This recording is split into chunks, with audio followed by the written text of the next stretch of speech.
you so much. It is a pleasure to be here today. We are going to be in Stillwell tonight, and that's way over on the Oklahoma-Arkansas border, and it's going to be a pretty good drive, so thanks for slotting me in here. You know, my dad told me years ago, when you watch someone, don't look at how loud they talk or how high they jump, but how straight they walk when they hit the ground. And that's pretty good advice, and I've followed it.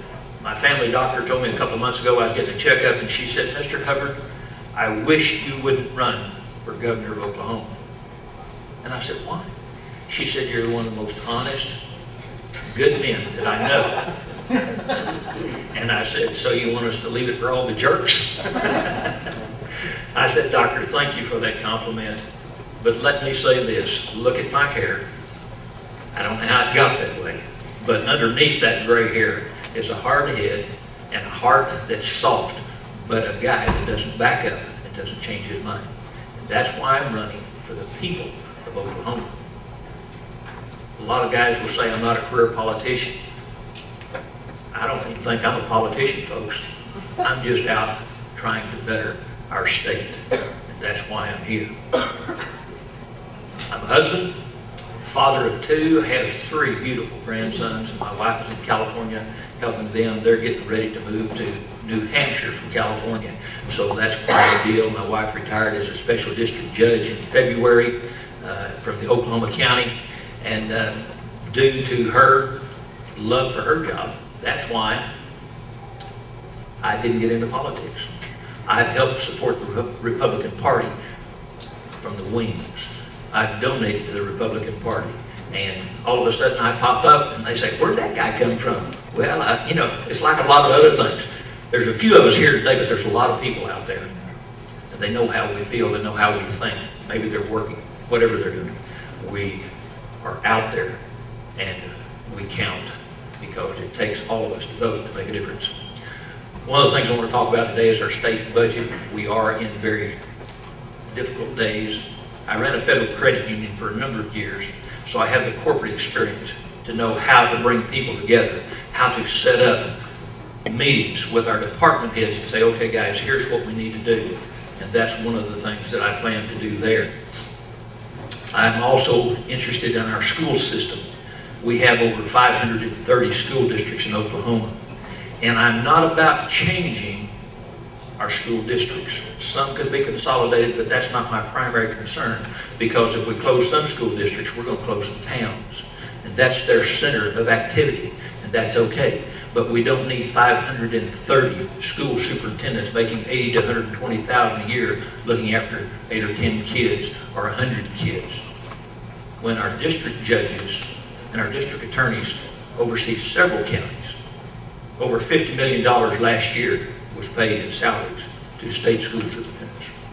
We can change that, and I always try to be fair, so I call that retire and restructure. Out of those 530 some school superintendents, there's going to be some guys who will be ready to say, "Okay, I'm good to go."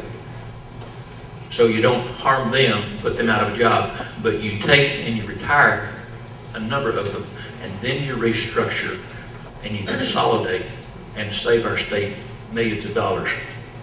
I also talk a lot about the Department of Human Services.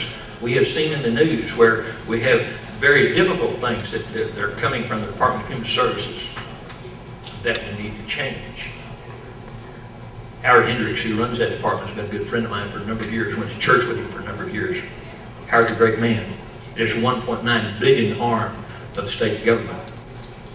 It is an arm that is so bureaucratically full, such a responsibility that Howard cannot oversee every arm of the Department of Human Services. We need to restructure it.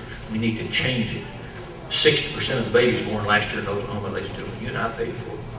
When we had our children, we paid for. And I'm tired of funding people that think they're entitled without responsibility.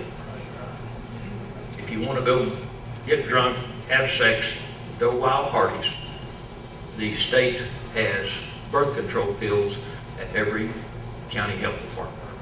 Be responsible, at least do that. I was responded to from our Enid Governor's Forum. A guy wrote me a letter. he was really hot. That I said, I think if you're a state employee, or if you're going to be looking at a job with the state and you smoke, I don't want you. You're a detriment to the health and welfare of the rest of us on state insurance. Young man of 30 took me to task. I've had cancer. You don't know how hard it is to quit smoking, and you're going to ruin our state budget. We're going to be in lawsuits. Ladies and gentlemen, we don't have to hire you if you smoke. I'll be your friend. But the law says we don't have to do that. We're in the non-smoking facility here today. What he was really saying is, I'm not enough of a man with enough of self-discipline. Even though I've had cancer from smoking tobacco, I can't quit, so I want you to take care of me. And it's that mentality that is ruining America and taking every dime that we have. 1/3 of the people in Oklahoma today are on some form of welfare. I've got about all the people at my table I can feed, ladies and gentlemen. We're going to have to make some changes, make them responsible. I don't mind helping anyone, but we're going to have to make some serious changes in the Department of Human Services. The Department of Corrections, we're making some progress there. We continue to make progress. Our drug court systems are the most fantastic thing going in Oklahoma. All you have to do is look around at what's happening there. In fact, my wife ran the drug court system the last 2.5 years. She was in Oklahoma County. 2 years ago, because of the team that they put together, they won national honors of all the drug courts in America right out of Oklahoma. Less than 5% of the people that graduate her drug court ever go into DOC custody again. And one of the most touching things that came out, I was there one day and a lady got up on graduation day. She said, I'm 35 years old. For today is the first time in my life I feel like there's hope because of the Oklahoma County Drug Court. At 9 years old, my grandfather started me on drugs. My heart broke. And those are the kind of people we need to help. We need to get them back on track. We need to make them responsible and help them get their lives in order. And that's what I want to do. I have an agriculture background. I know in Oklahoma that water rights are going to be a very important thing. And I want you to know with that ag background, I'm going to protect our farmers and ranchers in this state too. I'm the only person that has that kind of background.